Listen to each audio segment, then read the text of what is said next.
Baik, selamat malam. Perkenalkan, nama saya Fahmi Akil Permana Putra, NIM 231100066. Kali ini saya akan mempresentasikan perencanaan bisnis digital yang telah saya buat. Nah, ada beberapa poin yang akan saya bahas. Pertama adalah konsep. Nah, konsepnya kami akan membuat sebuah platform layanan yang mengintegrasikan pemesanan tiket pesawat, penyewaan mobil, dan kebutuhan perjalanan lainnya dalam satu tempat. Platform layanan ini juga dapat menghubungkan pelanggan dengan agen perjalanan online yang bisa membantu mereka merencanakan perjalanan melalui obrolan atau panggilan video. Nah, ada poin kedua, analisis pasar dan pesaing. Nah, dalam analisis kita harus melakukan pengukuran pasar. Untuk memperkirakan ukuran pasar, kita harus mengetahui berapa banyak pengeluaran wisatawan untuk tiket pesawat, akomodasi, aktivitas, dan layanan perjalanan lainnya. Yang kedua, kita harus menganalisis tren pasar. Untuk menunjang kebutuhan wisatawan, kita harus memperhatikan tren pasar seperti perubahan dalam preferensi wisatawan, peningkatan permintaan, atau dampak teknologi terbaru pada cara orang merencanakan perjalanan. Nah, yang ketiga ada segmen pasar. Untuk melengkapi berbagai segmen dalam layanan perjalanan kita harus bisa mengidentifikasi berbagai segmen pasar seperti perjalanan bisnis, perjalanan keluarga, perjalanan petualangan, dan lain-lain, supaya segmen-segmen yang kita buat bisa lebih baik. Kita dapat memahami preferensi, kebutuhan, dan perilaku setiap segmen. Nah, tidak lupa dalam analisis kita harus melakukan analisis strength, weakness, opportunity, dan threat untuk mendukung elemen inti lainnya yang memengaruhi strategi bisnis kita. Nah, di dalam poin pesaing, biasanya industri perjalanan dalam bisnis digital itu sangat kompetitif. Ada banyak pesaing yang beroperasi di berbagai segmen pasar. Nah, berikut ada beberapa contoh pesaing utama yang menjadi bagian utama dari industri perjalanan dalam bisnis digital. Yang pertama adalah online travel agency. Nah, online travel agency itu seperti Expedia, Booking.com, Agoda, yang menyediakan platform digital mereka untuk memesan tiket, akomodasi, dan penyewaan mobil, dan lain-lain. Nah, yang kedua ada aplikasi ponsel dan situs perjalanan. Nah, ini juga salah satu pesaing yang sangat berat karena mereka sangat mudah digunakan. Mereka sangat gampang mencari pengguna, dan juga aplikasi ponsel ini memudahkan para pengguna untuk mencari, membandingkan, dan memesan perjalanan dari HP mereka. Nah, selanjutnya ada model bisnis, poin model bisnis. Nah, model bisnis yang kita lakukan itu adalah kita menyediakan layanan perjalanan digital yang menggabungkan berbagai penawaran dari penyedia tiket pesawat, akomodasi, penyewaan mobil, dan lain-lain. Nah, memungkinkan pengguna untuk membandingkan dan memilih opsi terbaik dalam layanan kami. Nah, pendapatan yang kami peroleh biasanya kami dapat dari komisi atau biaya bertransaksi dari penyedia layanan. Untuk strategi pasar, strategi pemasaran, strategi pemasaran ini harus dirancang dengan hati-hati agar dapat mencapai target dan mempromosikan layanan kita dengan baik. Makanya, langkah pertamanya adalah kita harus mengidentifikasi tujuan pemasaran. Kita harus menentukan tujuan pemasaran yang jelas, apakah itu peningkatan lalu lintas situs web, atau peningkatan kesadaran merek, atau pertumbuhan basis pengguna. Setelah kita memahami target, setelah kita mendapatkan tujuan pemasaran, kita harus memahami target pemasaran. Kita dengan cara kita mengidentifikasi dan mengsegmenkan target audiens kita. Selanjutnya, yang ketiga, kita harus bisa mengalokasikan anggaran. Nah, jumlah anggaran pemasaran akan bervariasi tergantung pada ukuran bisnis kita. target pasar dan tujuan pemasaran. Nah, dalam industri travel, anggaran pemasaran biasanya mencapai 10 atau 15% dari total pendapatan bisnis. Namun, ini bisa lebih atau kurang tergantung pada strategi kita. Nah, setelah kita mengalokasikan dana, kita bisa melakukan strategi SEO dan konten. Nah, kita akan mengalokasikan sekitar 20-30% dari anggaran pemasaran kita untuk upaya search engine optimization dan pemasaran konten. Ini termasuk pembuatan konten berkualitas, pengoptimalan search engine optimization, dan pemasaran media sosial untuk meningkatkan visibilitas online kita. Ya, yang kelima adalah iklan berbayar. Untuk kampanye iklan berbayar seperti Google Ads dan iklan media sosial, kita bisa mengalokasikan sekitar 30-40% dari anggaran pemasaran. Ini bisa membantu kita untuk menjangkau target audiens secara langsung dan efisien. Nah, yang keenam, kita harus menganalisis data. Silahkan sisihkan sekitar 5-10% dari anggaran kita untuk menganalisis data dan memantau kinerja kampanye. Nah, ini akan membantu kita untuk melacak hasil kampanye kita dan membuat perbaikan untuk kedepannya.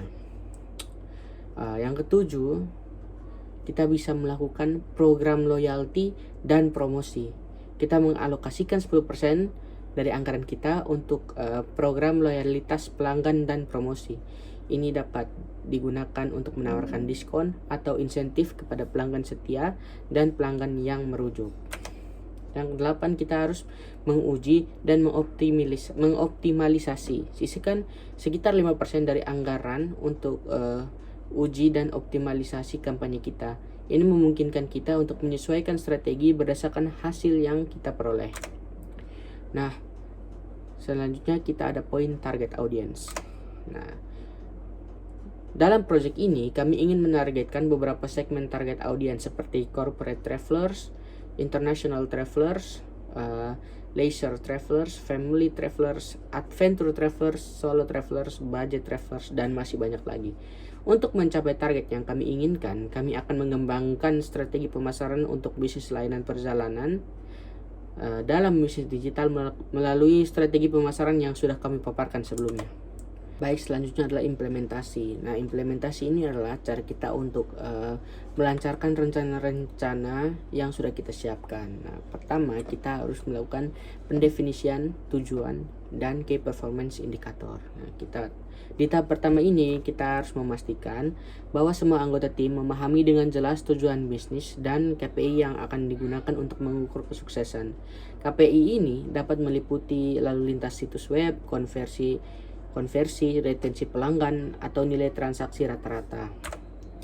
Yang kedua, kita juga harus menyiapkan tim pelaksanaan. Nah, kita harus membentuk tim yang bertanggung jawab atas implementasi rencana bisnis. Tim ini dapat terdiri dari profesional pemasaran digital, pengembangan web, desainer, analis, dan lainnya sesuai kebutuhan. Selanjutnya, kita juga membutuhkan pengembangan situs web atau aplikasi yang sudah ada.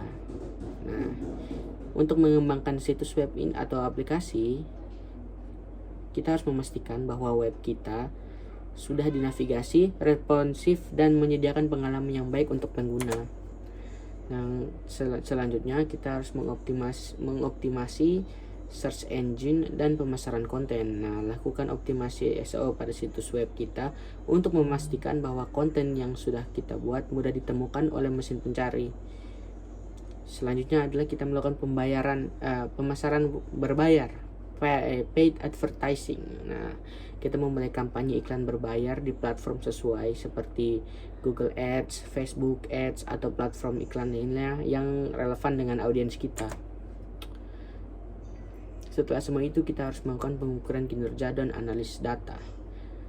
Kita memasang alat analisis web seperti Google Analytics dan alat pelacak konversi untuk melacak kinerja kampanye kita.